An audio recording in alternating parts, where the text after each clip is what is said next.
morning, good afternoon, and good evening. Hi, I'm Luis. Hi, I'm Ace, And welcome to Builders of Nation on Fire or Bonfire. At sa gabing ito, wini-welcome natin ang ating mga pastors, ang ating mga primary leaders, disciples, and kung bago ka dito, welcome sa Bonfire Night.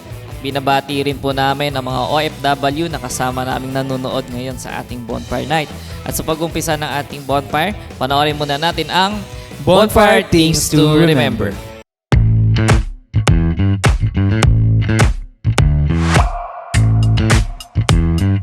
Here are your bonfire things to remember.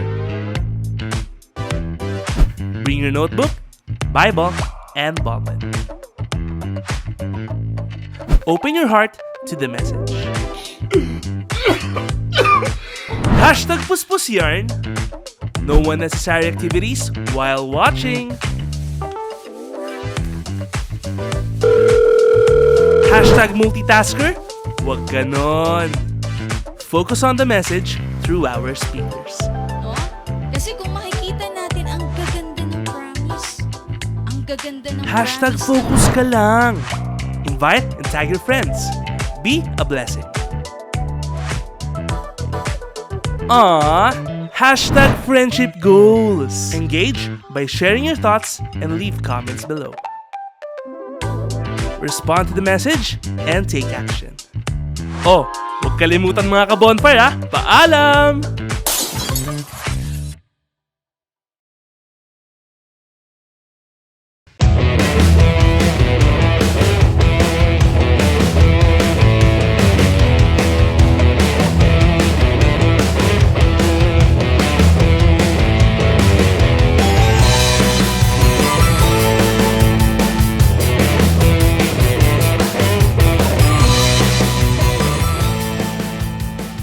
So we are reminded sa ating mga do's and don'ts habang tayo ay nasa online gawain. And ngayon, syempre dapat tayo ay nakatutok at dapat nandito ang ating focus and syempre nandyan tayo actively engaging sa ating comment section. Amen to that. At iniimbita ko po ang bawat isa na sama-sama tayong tumayo. Tayo po ay umawit ng papuri sa ating Panginoon na pangungunahan ng CJS Philippines Worship Team.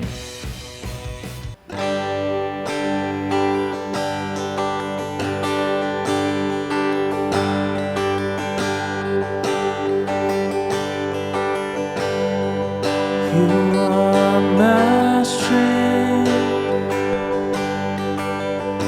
strength like no other, strength like no other, reaches to me. You are my hope like no other,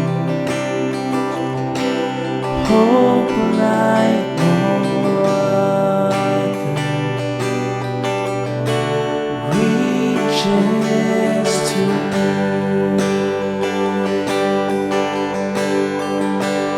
In the fullness of your grace, in the power of your name, you lift me up, you lift me up, unfailing love, stronger than mountains, deeper than oceans, reaches to me. We sing in the fullness of your grace, in the power of your name, you lift me up, you lift me up,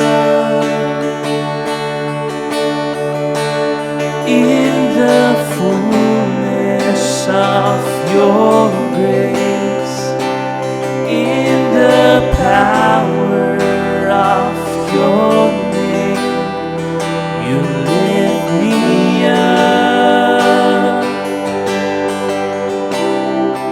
You lift me up.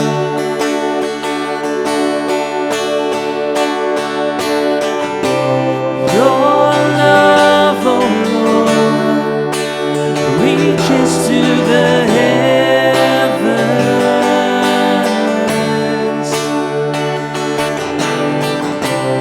Your faithfulness reaches to the sky.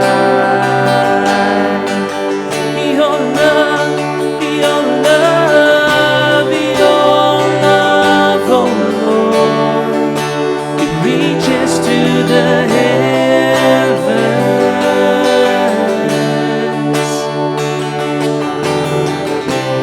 Your faithfulness reaches to the sky. You are my strength, strength like no other, strength like no other, reaches to me. You are my hope, hope like no other, hope like no other, reaches to me.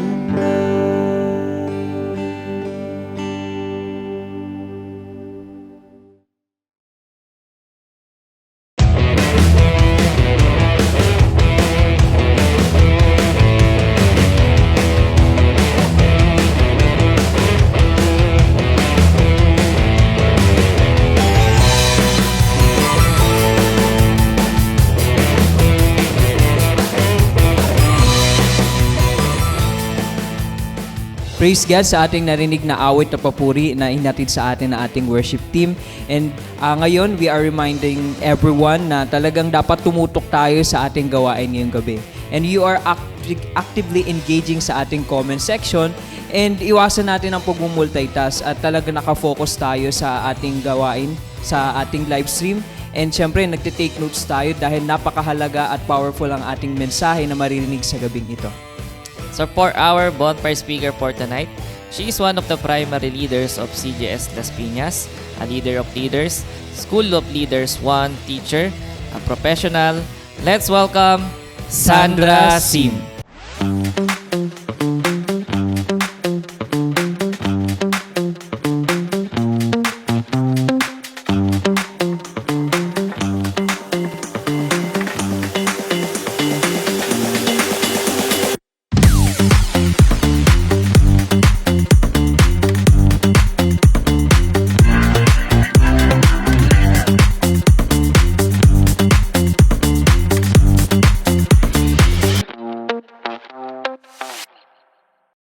Ayan, so good evening po sa bawat isa sa atin. Ayan, so welcome po again sa ating bonfire, no? Ayan, so before we start, syempre, I would like to say thank you, no, sa una-una sa Panginoon for giving us the privilege to speak again sa ating bonfire. At the same time, sa ating pong bonfire admin, no, for another chance.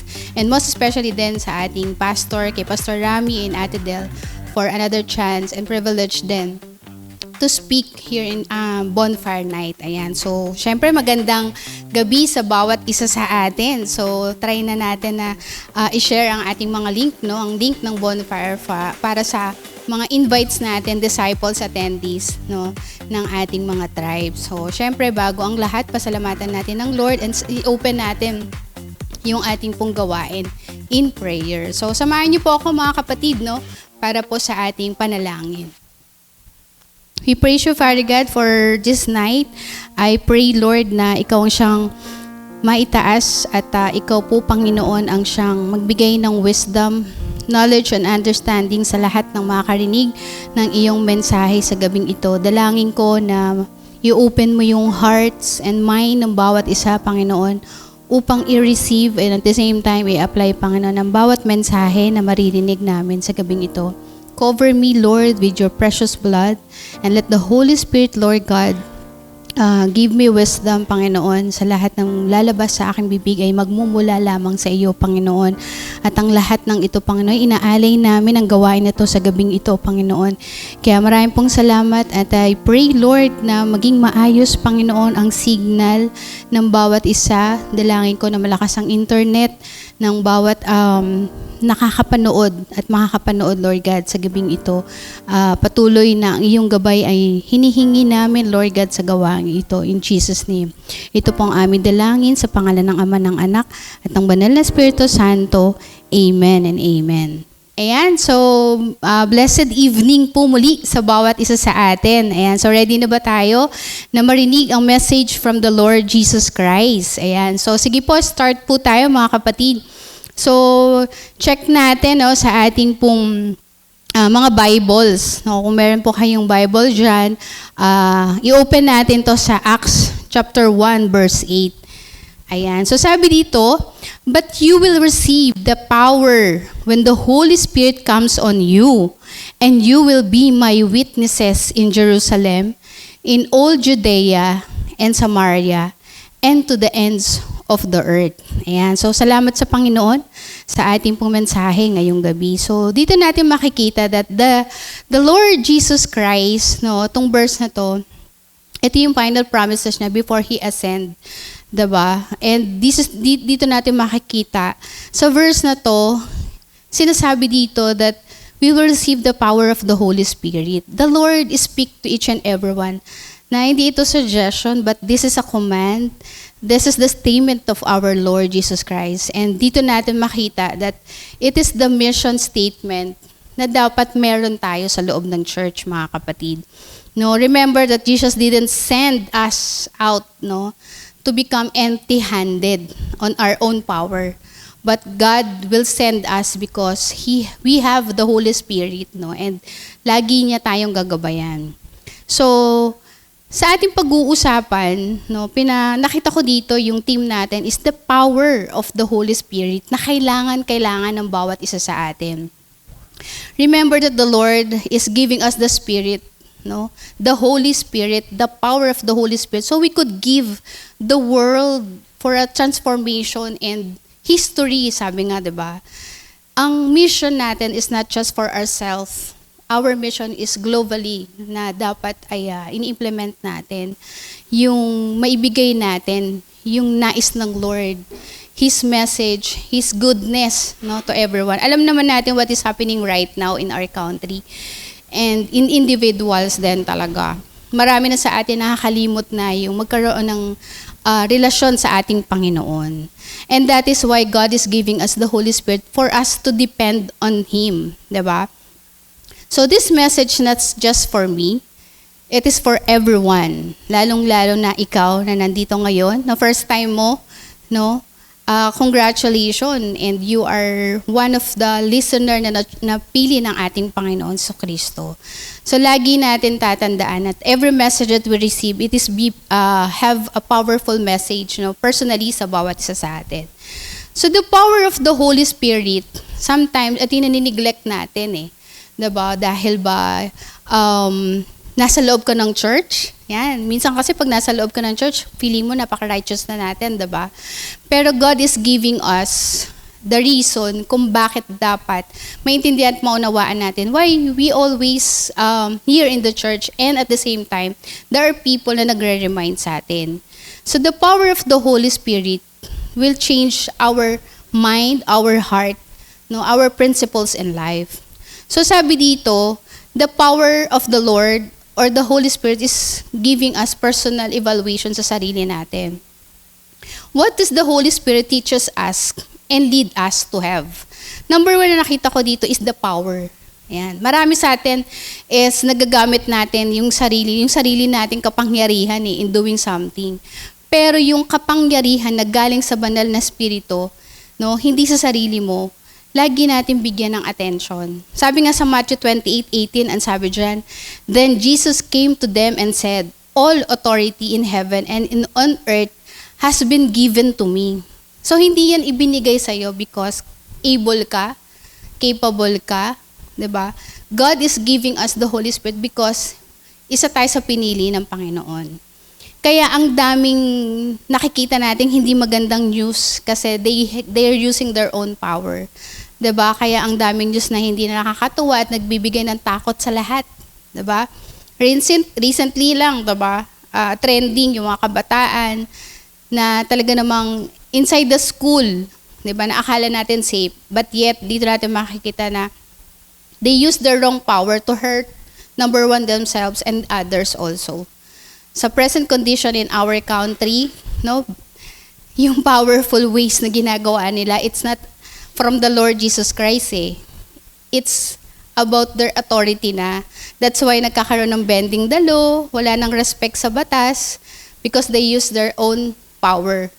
Yan na yung nagiging powerful, nagiging consistent, no, sa bansa natin. Presently, hindi na siya nakakatulong. At yan yung naging resulta sa maling pagpili natin, no, ng mga leader. So ngayon, napaka-importante that we have the power of the Holy Spirit. Sabi nga dito, 'di ba? Sa verse natin, you will receive power when the Holy Spirit comes on you. Paano natin ma-receive yung power ng Lord? Sa discipleship system na meron tayo, it really teaches us, no, how to depend on the Holy Spirit. No? The Lord Jesus Christ want us, no, na magkaroon tayo ng deeper relationship sa Kanya. God promised them or promised us the spiritual power, and yun yung magkaroon tayo ng deeper relationship with Him.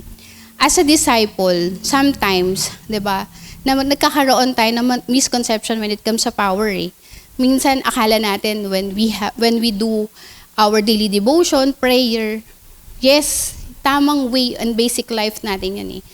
Kaya lang kasi, baka nagdidepend na tayo sa sarili nating kakayahan, which is wrong, di ba? The Lord is giving us the strength that we need. All we need to do is to humble ourselves, no? We're here to be useful in His kingdom, and the powerful message and ways ng Lord must be shown in our life. So this is the right time, and this is our season, no, to receive the power from the Lord Jesus Christ. Iwanan na natin yung mga dating ginagawa natin. Alam natin na hindi yan nakakatulong sa pagsaserve natin sa Panginoon. At the same time, to become a disciple. We have to claim, no? Kailangan i-claim natin yung power given by Christ Jesus to be able to reach out people, especially to the lost people, to those people who are empty when it comes sa Word of God. Ang kailangan lang talaga natin, mga kapatid, no, we need to listen. We need to obey. No? Madaming disciple ang mabibuild natin kapag andyan yung obedient heart na dapat meron talaga tayo. If we surrender, no, sa Lord, sa kapangyarihan na ipinagkaloob niya sa atin, marami tayong leaders, no, na mabibuild. No? Kasi sabi nga, we are designed. No? Ang plano ng Lord sa atin, ang purpose ng buhay natin is to build leaders. Hindi lang ikaw listener, mga kapatid. If we have let the power of the Holy Spirit be upon us, we can make our country to be transformed. No? A challenging ways o life, yun yung mangyayari talaga eh. But sabi nga, God is working with us. And in His power, we must depend on Him. God doesn't call the equipped. He wanted us to be equipped. Diba? Si Moises, alam naman natin ang buhay ni Moises. Diba? He depended on the Lord Jesus Christ, and God gave him the guidance and protection. Pinagkatiwalaan siya ni Lord. That is, isa tayo sa mga descendant ni Moises. Pablo, di ba? Alam naman natin, kung paano nag-start yung life ni Pablo. He was a persecutor, diba, ng mga Christian. When he encountered the Lord Jesus Christ, he has the power of the Holy Spirit. And until now, diba, nakikita natin yung life ni Pablo, nababasa natin yan. How he works, no, to serve our Lord Jesus Christ. Sa gabing ito, no, it's our preparation, mga kapatid. Let us have full trust and faith sa Holy Spirit, sa power na ibinigay sa atin ng Lord. Because the CGS Philippines is offering not just the Word of God, but God wants us to be equipped. Kaya nga dapat yung preparation natin sa Plan 40, sabi nga, Wave 6 is waving already. So, dito gagamitin ng bawat isa sa atin that we should walk according sa process na ginagawa natin. Sabi nga, when this power or itong kapangyarihan ng banal na spirito ay nasa atin, it really transform us, 'di ba? From Peter, si Peter when denying the Lord Jesus Christ from being a preacher, 'di ba? So dito makikita natin na talagang napaka-importante yung banal na spirito na sa atin dahil dito natin makikita talaga na the more that we depend on the power of the Holy Spirit, the more that magkakaroon talaga tayo ng mga taong ma-OVE natin, mawiwin natin. Magkakaroon tayo ng boldness through the Word of God. It really sharpen us, mga kapatid. At hindi natin yan. Hindi yan ituturo sa school, mga kapatid, or sa university. The Word of God, no, the confirmation of our message na kung lagi tayo nagde-devotion, mga kapatid, no, it give us gift, it give us fruit, no, it changes life, and you will become a leader. That's the power of the Holy Spirit. Kaya ang kailangan lang natin gawin is that we humble ourselves, we obey and we follow sa nais ng Lord sa buhay natin. Sa illustration nga, 'di ba, sa isang lamp, no? Ang isang lamp o ang isang ilaw, hindi naman siya responsible in producing light. Sabi nga, a lamp isn't responsible for producing light. Its responsible niyan is for staying connected, mga kapatid, to the power of the source, to give light, and that is the Lord Jesus Christ. So isipin natin na para tayong mga lamp na hindi natin mabibigay o hindi natin maproduce yung light if we are not connected, no, to the source of the light, and that is the Lord Jesus Christ. Kaya nga, if you are burned out, sabi nga yan, sa buhay na meron tayo, try to connect, no, sa bulb na meron tayo. And that is the Lord Jesus Christ. Stop trying to become a Christian life without the Holy Spirit. Para kasi yung you're like trying to drive your own car without a gas and blaming the car. 'Di ba? Minsan may ganun tayo eh. Hindi natin nakikita na ang buhay natin, kailangan natin ng Panginoon. At ang banal na spirito na siyang magbibigay sa atin ng katatagan sa lahat ng gagawin natin in building our own leaders. Kaya we need to question ourselves, 'di ba? Am I trying to control my life, 'di ba? On my own strength. 'Di ba? Wag natin hayaan na yung life natin today is gamitin natin yung sarili nating lakas na hindi kasama ang Panginoong Jesucristo and yung Holy Spirit. Kasi alam natin that there will be something happens, no? Chaos, failure, and everything. Ang Holy Spirit, it teaches us to use the power from the Lord Jesus Christ to win people and to be able to disciple others. And at the same time, dapat makita sa atin that yung life that we have is the result kung bakit tayo nandito ngayon. It is because of the Holy Spirit. So, wag nating, ngayon, I encourage everyone to stop striving and start depending on the Holy Spirit, no, sa gabing ito. No? And number 2 na nakita ko dito is that, why does the Holy Spirit teaches us and lead us? To help the people. Yan. Sabi dito sa verse natin sa Acts 1:8, 'di ba? Sabing ganyan. And you will be witnesses. 'Di ba? Ibig sabihin, God is giving us the people na kung saan tayo magiging witnesses nito. Marami kasi ngayon sa atin takot mag-alaga ng tao para maging disciple, which is ito naman talaga yung system natin. And That is the version that was entrusted sa atin ng Panginoon Jesucristo. Jesus didn't say, you will do witnessing. Hindi ka magsasalita sa court para sabihin ano yung nakita mo. Kasi pwedeng mali ang nakita mo. And dito makikita natin na hindi mananalo yung kaso. But, sabi nga sa trials, kahit may witness, hindi pa rin nananalo talaga. Sometimes, no, in a case, they check the credibility of a witness. Kaya nga dapat, ang bawat isa sa atin, no, as a disciple, being his witnesses, it's not a task. Kasi mapapagod tayo. Magkakaroon dapat tayo ng humility and deeper relationship sa ating Panginoon sa Kristo. At ang sabi niya, He said, you will be blessed. Papakita natin dito mga kapatid, yung identity natin in Christ. Diba? Napaka-importante doon. How the people will see us a life-changing. Hindi ka kasi pwedeng magsasalita ka, pero yung life mo hindi binago ng Lord. Mag-share ka ng mga word of God, pero hindi nababago yung life mo, 'di ba? Hindi ka magiging credible sa mga tao, lalong-lalo na sa Panginoong Jesucristo.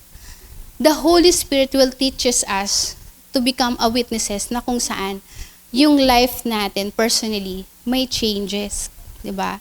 Sabi nga ganyan, nagtuturo tayo ng forgiveness, pero ikaw, there's something instilled in your heart. May pain ka pa, may unforgiving heart ka pa. So, dito mo mga question bakit hindi ako nag-grow?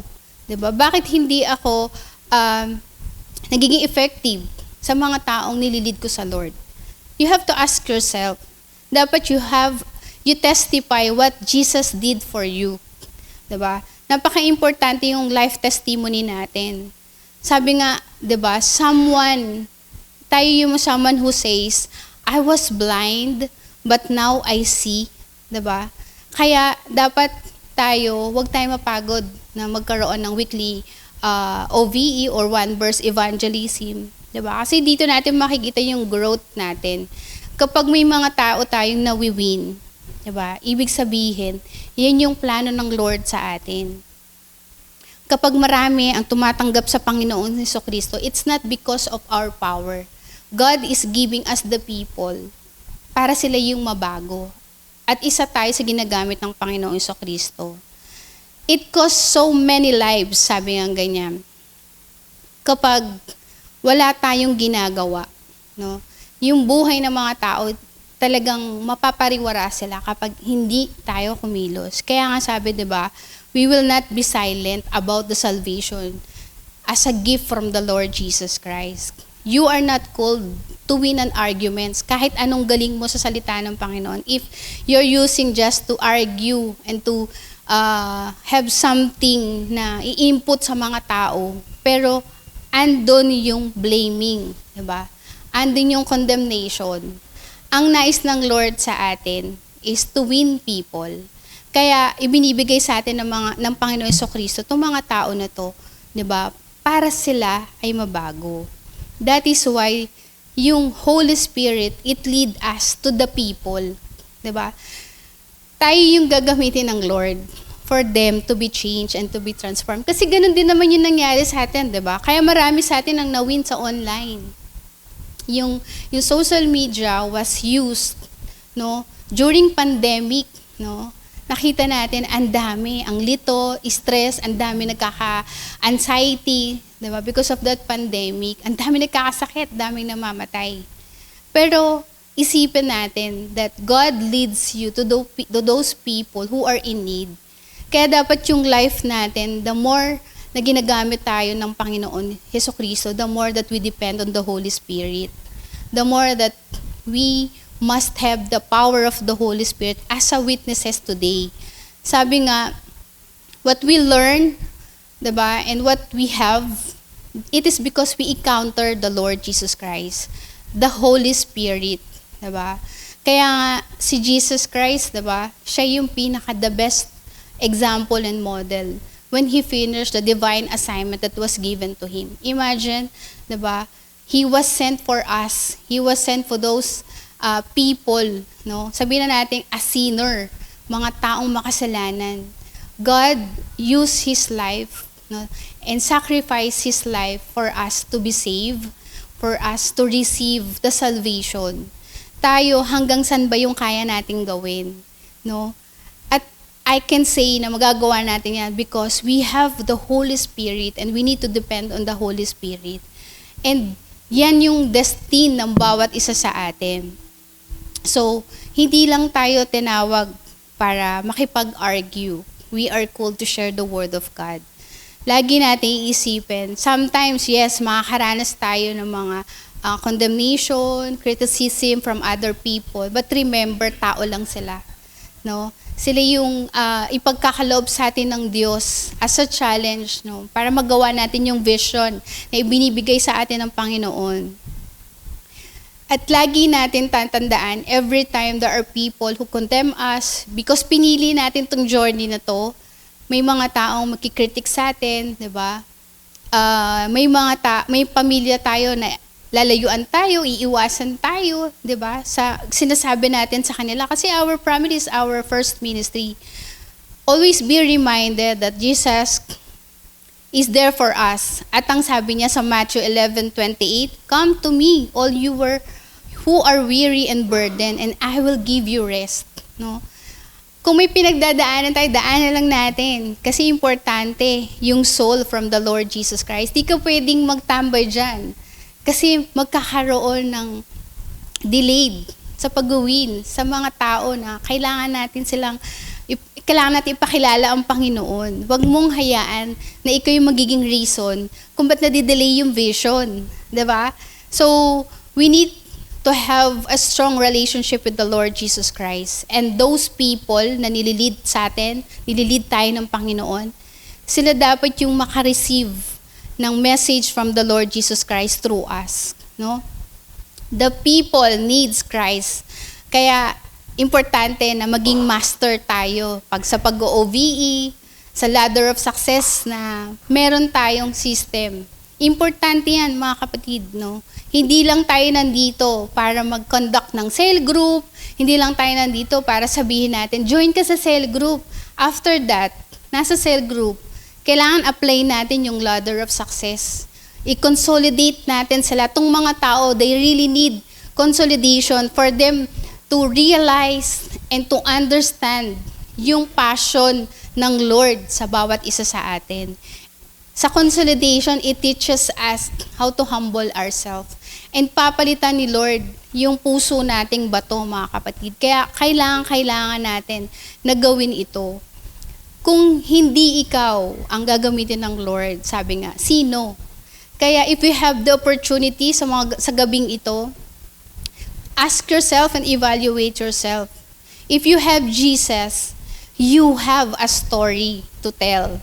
Kaya we really need to share our story. No? When God changed us. Huwag natin i-share yung mga iniidolo mo. Sila pa yung mga naka-front dyan sa Facebook mo, diba? Hindi sila makakatulong to transform people. Magiging reason pa yung mga yan para mainggit yung mga tao, para mag-iba yung view of life nila. Kaya napaka-importante na wag natin mas bigyan ng attention yung mga influencer na wala namang ginawa kundi gamitin ng tao para sumikat. No? I-share natin, ibigay natin sa mga tao kung sino yung talagang kailangan nila. And that is the Lord Jesus Christ. 'Di ba? Sagutin natin yung tinatanong ng mga tao through us. 'Di ba? Kung paano ka binago, kung paano naranasan mo ang Panginoong Jesucristo. Dapat yan yung maging assignment ng bawat isa sa atin. Kasi ang promise ng Lord sa atin, diba? Ang pinagagawa sa atin ng Lord sa Genesis chapter 12 verse 2, I will make you into a great nation and I will bless you. I will make your name great and you will be a blessing. Imagine that, diba? Sa social media, sa mga influencers, sinasabi ba nila yan? Hindi. Sa Lord lang natin maririnig yan. And yung pangako ng Panginoon Jesucristo, gagawin niya yan sa atin. Only if we obey and let the Holy Spirit fill our life. At mapapalitan talaga yung way of thinking natin, yung mga actions natin. sabi nga, remember that we are the only one, no, will introduce who the Lord Jesus. Tayo yun, mga kapatid. We plant the seeds, but God will do the water. No? Meaning, tayo yung mag-guide sa kanila, magre-remind sa kanila, ano ba, magpe-present who the Lord Jesus Christ. But the Lord Jesus Christ, and through the power of the Holy Spirit, they will sustain their needs spiritually. Kaya importante that we should let ourselves be useful in God's kingdom. Kaya ang question dito, who's my target people to win? Diba? At least now, name 3 people sa mga oras na to na gusto mong mabahagi na ng salita ng Panginoon. Start praying for them. Diba? Kasi baka mamaya nakikinig ka na lang pero wala ka namang ginagawa. Kaya dito sa pangatlong points na nakita ko, what does the Holy Spirit teaches us and lead us to have? The plan. Yan. Marami sa atin. We are so grateful and thankful that we have the Lord Jesus Christ. Tinanggap natin ng Panginoon. Naranasan na, may transformation. But the question is after, diba? Ano ang gagawin mo? Kaya dapat sa buhay natin, as a disciple, as a leader, as a servant of Christ, meron tayo dapat na ginagawa. And dito papasok yung plan natin. Sabi sa verse natin, diba?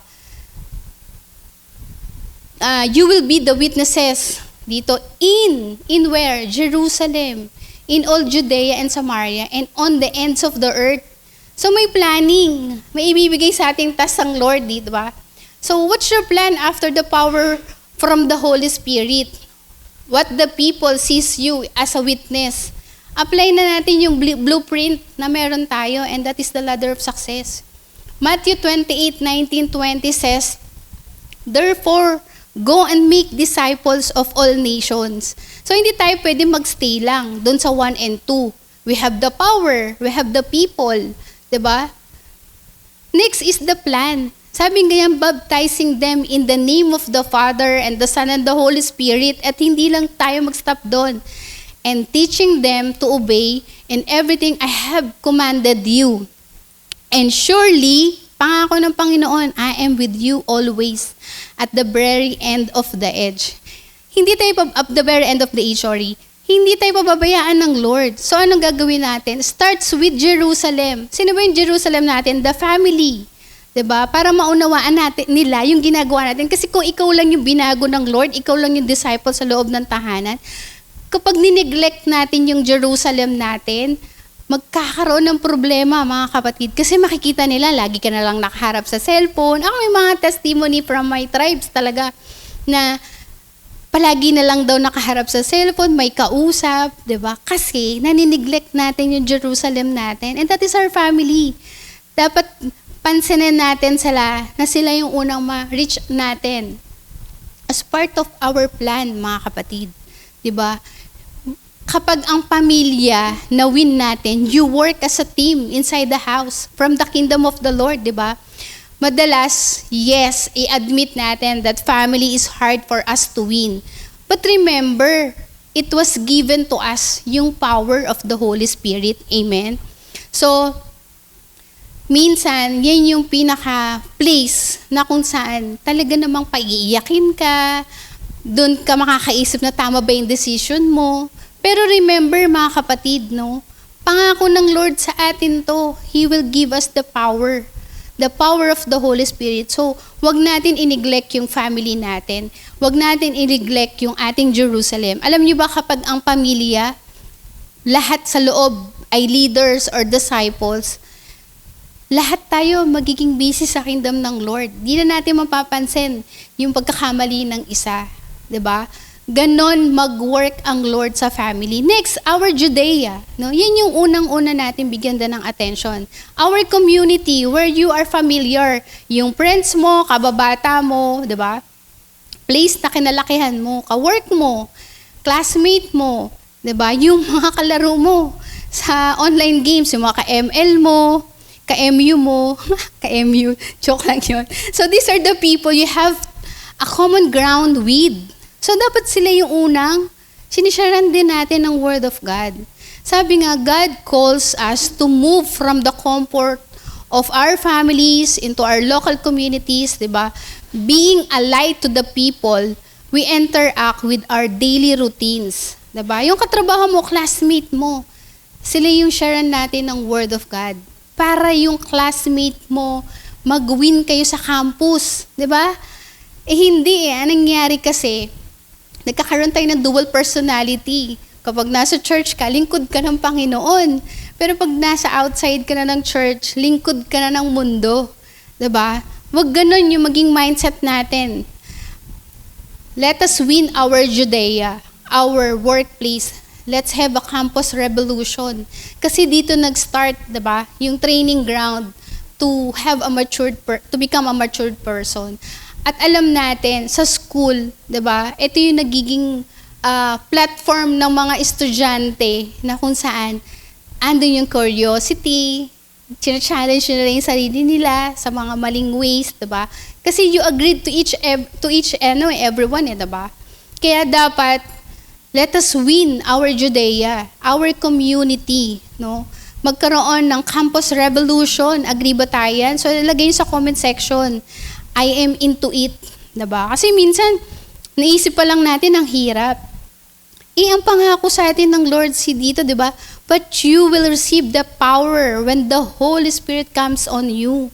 Di ba? And you will become a witnesses. So ano yung fear natin dito, mga kapatid? Di ba? Huwag natin hayaan na lamunin tayo ng takot. Di ba? Sa mentoring natin last week, no, kay Bishop Oriel, di ba? Dito na, in-indicate niya dito na alisin mo yung takot mo. Minsan nasa war tayo nasa battleground tayo, nasa war tayo, pero hindi buo yung puso mo para lumaban, no? Ganun din tayo, mga kapatid. Sa ginagawa natin sa disciple, dapat we have a heart na nagtitiwala, may faith tayo sa Lord that these people, our common ground, no? Sila yung mawiwin natin. Kaya ipakita mo, no? As a witness sa mga katrabaho mo, that you are a disciple. Kasi minsan nagugulat na lang sila, di ba? So, yan lagi natin bigyan ng attention. The power of the Holy Spirit, amen?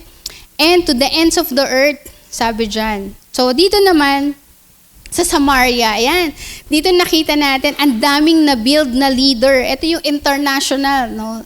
Kaya grabe talaga ang Lord sa pagbibigay sa atin ng wisdom. After the pandemic or before the pandemic, nag-grow talaga ang bawat isa sa atin. Nakita natin ang daming na-build na leader, hindi lang sa Asia. It is in Middle East, even in US, mga kapatid, because of the social media platform that we have. Kaya ang social media natin, ginagamit natin yan. Ang Facebook natin, ginagamit natin yan to reach out people and lead them to the Lord Jesus Christ. Remember, di ba? Ang daming leader, nandito ka sa Pilipinas, pero ang leader mo nasa ibang bansa. So, ibig sabihin, si Lord, hindi lang siya nakafix sa church na meron tayo. Ang Holy Spirit is moving us differently at tinatanggal tayo sa comfort zone na meron tayo. And that is your Samaria, mga kapatid. Huwag natin hayaan na meron tayong opportunity, but yet we're not doing our part, no? Para ma-sharean natin sila, mawin natin sila. At wag natin sayangin that the Holy Spirit is with us, pero wala kang ginagawa. Amen? And at the ends of the earth, so this means going beyond all nor borders to people who has absolutely no concept of God. Diba? Enlarging our territory. No? Kung ikaw nililid mo ang mga tao, ang ikaw ay leader ng ibang bansa, diba? Yung mga OFW natin, ang dami na talagang nabago yung life nila. It is because God is putting you to enlarge your territory. Sometimes we care about what God is doing across the oceans. Just as much we are care about He is doing in our neighborhoods. Diba? Si Lord, nilalagay tayo sa tamang path, mga kapatid. No? God is giving us a concrete circles of mission na kung saan hindi niya tayo pababayaan. Remember yan, sabi nga, yung bang parang sa isang lawa, di ba? Naranasan niyo ba sa isang pond? Parang pag nagbato ka ng stone, di ba kung titignan natin yung ripples o yung sinasabi nila na parang mga wisik ng tubig. No? Ibig sabihin, when we share the Word of God sa isang lugar, at nagpagamit ka at hinayaan mo kasi ikaw yung bato na inilagay doon, saang lugar, no? Kung saang lugar, 'di ba? Mahaharating na salita ng Panginoon. At hindi ito mangyayari kung ang social media na meron ka or yung Facebook na meron ka, isahayaan mo lang na gamitin to sa mga useless things, no? Sa mga bagay na hindi na about sa Panginoong Jesucristo. God is giving us the opportunity to reach out other people from different countries, from different location. Kaya wag natin i-delay ang vision na ipinagkatiwala sa atin, mga kapatid. So, minsan, ang problema kasi sa atin, we want the power, no? We want the people, but we don't have plan. Kaya ano nangyayari? Nauubos sila, natatapon sila, no ba? Kaya importante that let us check our heart, no? Kapag binigyan tayo ng responsibility ng Panginoon in winning people, be responsible and apply everything that we learn. Especially, depend on the Holy Spirit. Kasi yun yung purpose ng bawat isa sa atin, mga kapatid, no? Kaya wag natin hayaan, no, na wala tayong gagawin. Sabi nga, planning will keep us in track, sabing ganon. To win people, to depend on the Holy Spirit, no? Kaya we must have always a humble heart, no? And always connect with our leaders. Importante yan. Kasi ang mga leaders, sila yung nakakita sa ginagawa natin. Sila din yung sasabi sa atin kung ano yung mga bagay na dapat nating gawin, alisin at baguhin. So sa gabing ito, no, ano ba yung sa tingin natin? Question to Founder sa binigay sa atin ng Lord. Which circle am I going? No? Saan mo ba nakikita yung sarili mo? Sa Jerusalem, sa Judea, sa Samaria, or in the end of the earth? Marami tayong choices, mga kapatid. But number one is that palaging ang banal na spiritong tatanungin natin. So sa gabing ito, nais ko na bigyan natin ng attention talaga how the Holy Spirit lead us, mga kapatid. So we are here, no? God is leading us, God is teaching us to have the power that God received us, the plan, and the people. So, sabi nga sa, dito, na nakita ko ang question, which circle, diba? People not like me, no? Ano ba yung nais ng Lord sa atin? Do I really care for a global transformation, diba? So, wag natin hayaan yung mission na ibinigay sa atin ng Panginoon. At mangyayari ang lahat ng ito, if we depend on the Holy Spirit. Kasi yun naman ang pangako ng Lord sa atin. Sabi nga sa conclusion, you have the Holy Spirit. You have a testimony to tell other people. You have the strategy, diba? The question is not whether God can use you. It is where you are willing to go. Be His witnesses wherever He has placed you. Live to places or live to please God.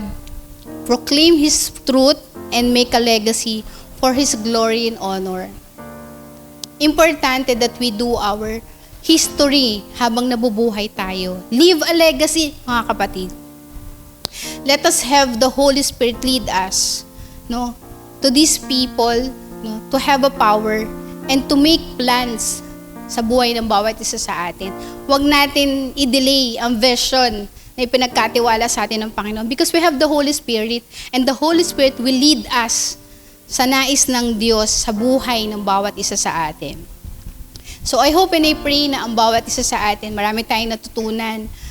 I hope na itong message din also magkaroon sa atin ng deeper questions and evaluation. Ano nga ba yung ginagawa ko? Let the Holy Spirit teaches us to be able to be useful in His kingdom. Huwag na tayong magtamad-tamaran, sabi nga. Huwag natin hayaan na magstay lang tayo as a listener, as one of the member or attendees ng cell group natin.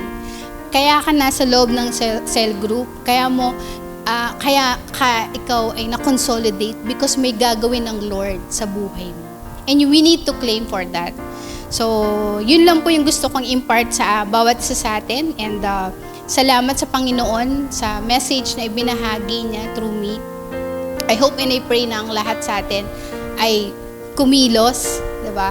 At let the Holy Spirit lead us sa gagawin natin, mga kapatid. For His kingdom, for glorifying and honoring our Lord Jesus Christ. Ayan, so dito na po nagtatapos, mga kapatid, ang ating pong mensahe. At maraming salamat sa bawat isa sa atin. So bago tayo maghiwa-hiwalay, let us pray, mga kapatid. Father God, salamat po sa gabing ito. Salamat, Holy Spirit. Fill us with the power today, tonight, Lord. Make us your witnesses in our Jerusalem, in Judea, in Samaria, and the ends of the earth, Lord God. Dalhin mo kami sa mga tao na nais mong mabago ang buhay. Gamitin mo yung life namin, Panginoon, na dating makasalanan na kung saan binago mo upang marami ang taong tumanggap sa iyo, Lord God. Sa mga nandito, Panginoon, na nakikinig, dalangin ko, Lord God, na gamitin mo ang buhay ng bawat isa sa amin. Patuloy na ang iyong mga salita ay maibahagi namin. Huwag kami manahimik, Panginoon. Tulungan mo kami magsalita para sa kanila upang mabago ang aming community, ang aming pamilya, ang aming bansa, Panginoon. Dahil wala kaming kailangan kundi ikaw lamang. Hindi ang mga tao na nasa leadership ng aming bansa, kundi ikaw lamang, Panginoon. And kami po'y lumuluhod sa iyo, Panginoon, at nagmamakaawa, Lord God, to give us the Holy Spirit so that people will know you, so that people will change their life, and the people will be useful in your kingdom, Panginoon. Kaya maraming salamat, Lord, sa opportunity na ipinagkatiwala mo sa amin sa gabing ito. At ang lahat ng ito, Panginoon, ay sinusuko namin sa iyo. At ang lahat ng ito, Lord God, ay nais namin na pakinggan mo, Panginoon. Kaya maraming pong salamat sa gabing ito. All glory and honor only belongs to you, O God, in the name of the Father, and the Son, and the Holy Spirit. Amen and amen. God bless po sa ating lahat at muli magandang gabi po. Thank you.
So thank you po Ate Dang sa mensahe na ibinahagi mo for tonight sa ating Bonfire Night. Hopefully marami pong natutunan ng bawat isa sa atin sa mensahe na ating napakinggan at i-post po natin ang ating mga takeaway lines sa ating social media accounts using these hashtags.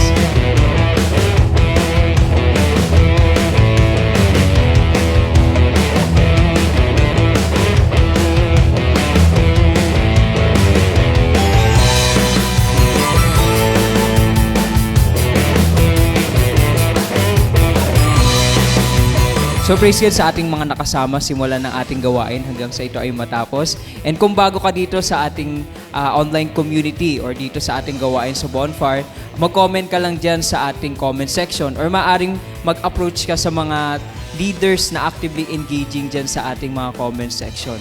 And syempre, para makabilang ka na sa ating online cell group. And continually, we encourage everyone to support our social media platforms, ang ating CGS Philippines Facebook page, ang ating CGS Philippines Bonfire Facebook page, ang ating TikTok, Instagram, at ang ating YouTube channel.